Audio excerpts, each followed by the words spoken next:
Muy buenas tardes compañeros, tengan todos ustedes. Mi nombre es Edgar Octavio de la Cruz Sánchez, tengo 26 años, soy cadete de la Universidad de la Policía de la Ciudad de México de la generación 267, grupo 2. El siguiente fragmento voy a presentar los siguientes temas, que es el delito y sus elementos, libertad probatoria, la fiscalía y la trilogía de la investigación, que se presentan en nuestra sociedad. Bueno, empezamos con la libertad probatoria. ¿Cuál es su concepto? La libertad probatoria es un principio que indica que puede usarse en cualquier medio, que lo expresa la ley y resulte impetente. Esto combina una investigación criminal e inminente y creativa, y es aplicada por un juez o abogado. ¿Cuáles son sus principios de la libertad probatoria? Punto número 1. Que los hechos que presentan pueden justificarse directamente o indirecta. Punto número 2. Al juzgador permite ver el suficiente o no las pruebas. El punto número 3. Da la posibilidad de probar hechos por cualquiera que sea su medio ilícito. El punto número 4. Hace imposible que obtenga pruebas, medios de violaciones o derechos fundamentales de la persona involucrada. El punto número 5. Otorga una amplia valoración de los elementos que se incorporen en las pruebas. Aplicaciones de la libertad probatoria. Punto número 1.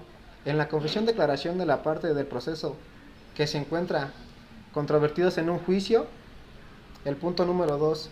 En el juramento decisorio. Es una promesa con también una declaración que está basada en algo o alguien que se considera sagrado. También puede crear una afirmación o negación sobre la verdad de un hecho. Punto número 3. En el acto de presentación del juramento. Se presenta el acto público, se adoptará cualquiera que sea circunstancia establecida sin razonamiento, obtenciones y digresiones, y depende de la cultura del país. Limitaciones de la libertad probatoria. La libertad probatoria, como principio, no es absoluta y posee las siguientes limitaciones. Punto número 1. Genérica. Son muy pocas y hechos expresa. Una limitación legal. No es objetivo de la prueba. El punto número 2. Especifica que en este caso es concreto, tampoco puede ser objetivo si las circunstancias no están relacionadas con lo que originó el proceso. Los medios para una libertad probatoria. Nos dice que no son admitidos por medios de pruebas vulnerables, por ejemplo, un allanamiento ilegal o una confesión obtenida por medio de torturas o humillación. En el estado civil que se encuentran las personas, solamente se pueden probar por medio de códigos civiles y procesos civil y mercantil. La importancia de la libertad probatoria. La libertad probatoria permite que las personas se les juzgue de manera correcta e imparcial. Brinda una cierta protección a las personas involucradas, que hasta cierto punto deben de respetar su privacidad, ya que anticonstitucional que se le tomen declaraciones u objetos de la persona sin permiso legal. En el segundo plano hablaremos sobre la Fiscalía y la trilogía de la investigación. ¿Cuál es su concepto? En el Ministerio Público es un organismo autónomo del Estado y tiene como funciones principales la defensa de la legalidad, de los derechos ciudadanos y de los intereses públicos, la representación de la sociedad en juicio para los efectos de defender a la familia, a los menores e incapaces, y el interés social, así como para valer por la moral pública, la persecución del delito y la reparación civil. También vela por la prevención del delito, dentro de las limitaciones que resulta de la ley, por la independencia de los órganos judiciales y la recta administración de la justicia y las demás que se le señalan. La Constitución Política del Perú y el ordenamiento jurídico de la nación. ¿Cuáles son los actores principales de la investigación? Policial, perito ministerial público. En el Ministerio Público se trata de la institución y no de ninguna fiscal en particular. El Ministerio Público opera bajo el principio de una unidad, de manera cualquier fiscal representa de igual manera toda la institución. En el Ministerio Público es un ente de que depende del poder ejecutivo, único e indivisible, cuya autoridad máxima es el procurador del Estado. es el encargador de dirigir la investigación de los hechos constitutivos del delito, que determina la acción punible del imputado, es decir, posee el monopolio de la acción penal. ¿Cuáles son sus atribuciones? Punto número 1. Dirigir la investigación de los delitos. Punto número 2. Representar la comunidad en la persecución penal. Punto número 3. Dirigir la actuación de la policía durante la investigación. Punto número 4. Presenta control de la detención. Punto número 5. Imputación ante el juez de garantías. Punto número 6. Sostener la acusación. Punto número 7. Proteger testigos y víctimas. Para cumplir con sus funciones, cuenta con todas las policías bajo su autoridad y mando, así como los servicios periciales y los cuerpos de seguridad pública. Le corresponde la carga de la prueba. Ello significa convencer al juez sobre la certeza de la existencia de un hecho a través de la materia probatoria suficiente e idóneo, destinando a establecer cada uno de los hechos contenidos en la acusación y probar su teoría del caso. Sus facultades discrecionales son: número 1. Archivo temporal, abstención de la investigar, aplicar principio de oportunidad. 2. Criterios de oportunidad, conciliación. 3. Mediación, suspensión del proceso a prueba. Nos dice que en ocasiones esta división de funciones sea criticada por la falta de continuidad del trabajo de los fiscales, la diferencia de criterios entre unos y otros, y las limitaciones que la práctica acusan los fiscales de instrucción para cumplir con su tarea. No existe una policía de investigación como tal, sino solo se trata de una división de policía de seguridad, que solo es auxiliar del Ministerio Público. La policía de investigación, en términos generales, tiene las siguientes funciones. Punto número 1. Recibir noticias de los hechos presuntamente delictuosos y recabar información de estos. El punto número 2. Prestar auxilio a la víctima y testigos. Punto número 3. Cuidar que los rastreos e instrumentos del delito sean preservados. Punto número 4. Clausura o aislamiento de lugares abiertos o cerrados. Punto número 5. Entrevistar a testigos. Punto número 6. Identificación de los imputados. El punto número 7. Reunir información de urgencia que sea útil al fiscal. El punto número 8. Realizar detenciones en los casos previos por la ley. Sus servicios periciales.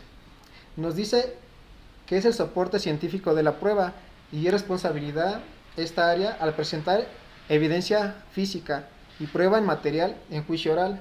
Deberá estar debidamente respaldada por su respectiva cadena de custodia y protocolo de análisis. En ningún caso el reporte escrito suplantará en juicio oral el testimonio del experto forense. Por último, pero no menos importante, hablaré sobre el delito y sus elementos. La teoría del delito. La teoría del delito o teoría de la imputación penal se encarga de definir las características generales que debe tener una conducta para ser imputado como hecho punible. La teoría del delito nace de la ley y se desarrolla como un sistema de conceptos a través de un proceso de abstracción científica. Tiene una finalidad práctica. Esto es, coadyuva a fundamentar resoluciones en sede judicial. Su función más importante es la garantía, puesto que permita finalmente aplicar la pena. El concepto del delito. El delito es una conducta típica, antijurídica y culpable. Solo una acción u omisión puede ser típica. Solo una acción u omisión típica puede ser antijurídica y solo una acción u omisión antijurídica puede ser culpable. El artículo 11 del Código Penal: son delitos si faltan las acciones u omisiones dolosas o culposas, penadas por la ley. ¿Cuál es la estructura del delito? La tipicidad, antijuridicidad y culpabilidad. Son los tres elementos que convierten una acción en delito. En estos niveles están en una relación lógica necesaria, ordenados sistemáticamente y constituyen la estructura del delito. Cuando una conducta es típica y antijurídica, estamos frente al injusto, pero el injusto no es suficiente para imputar delito. Se requiere el test de culpabilidad. Tipicidad. Es la verificación de si la conducta coincide con lo descrito en la ley. Tipo. Es una función que se le denomina tipicidad. Este proceso de imputación implica dos aspectos. La imputación objetiva, identificar los aspectos de imputación a la conducta y al resultado. 2. La imputación subjetiva es verificación de los aspectos subjetivos del tipo.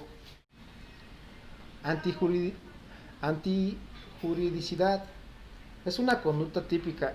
Será antijurídica cuando no concurra ninguna causa de justificación. Si concurre una causa de justificación, la conducta no es antijurídica. Las causas de justificación son disposiciones permisivas especiales que operan sobre cualquier forma básica de hecho punible. El artículo 20 del Código Penal, la legítima defensa, el estado de necesidad y el ejercicio legítimo de un derecho. La antijuridicidad aplica una constancia negativa de la misma. Culpabilidad. Imputación personal. Se realiza un análisis del individuo a fin de determinar su puede o deber responder penalmente por su accionar. Se debe verificar. Punto número 1. Imputabilidad. Que no tenga ninguna anomalía